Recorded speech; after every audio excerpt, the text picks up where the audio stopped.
Okay, so now it's time for the big one, the almighty one, the probably biggest movie of the year thus far, Mad Max Fury Road, a movie that I've been looking forward to for oh so very long. The story is, after being kidnapped by Immortal Joe's war boys, Max must team up with Furosa to escape, and help her and Joe's trophy wives to escape to the legendary Green Place. It is directed by George Millar, who directed the original movies, and more recently directed movies such as Babe and Happy Feet, which feels incredibly weird and surreal to consider this is a man who directed Mad Max and then did Babe, but whatevs. The movie stars Tom Hardy and Charlize Theron as Mad Max and Furosa. This movie is fantastic. Go and see it. Go and see it now. Whatever you're doing, stop what you're doing. Go see Mad Max now, as it is fantastic, brilliant, amazing. One of the best movies I've seen this year, and probably one of the greatest action movies I have seen in my entire life.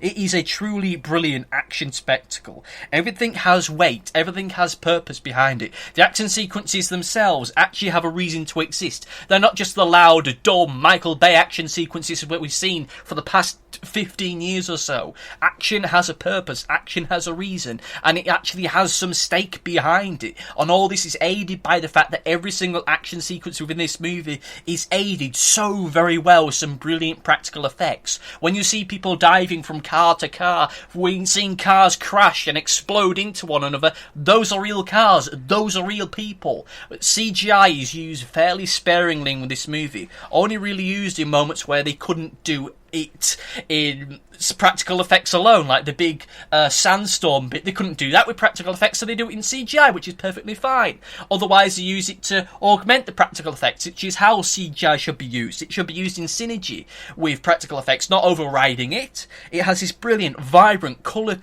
palette to it. Everything is so vibrant, so colourful. It's like watching a comic strip, given just how brilliant the colours are within this movie. There are plenty of moments that you can just sit there and just take a still shot from the movie and just enjoy the design that's got into it. Every single scene, every single moment, every single object within this world feels as though it has a history all of its own, which you yourself can go away from and speculate and discuss with your friends exactly what's that, where did it come from, and it's brilliant. It's truly brilliant. I have nothing bad to say about this movie. It is fantastic, amazing, one of the greatest action movies I've ever seen, which, given how many movies I see a year, is saying something. Last year I saw about 453 movies, so, you know, big praise indeed.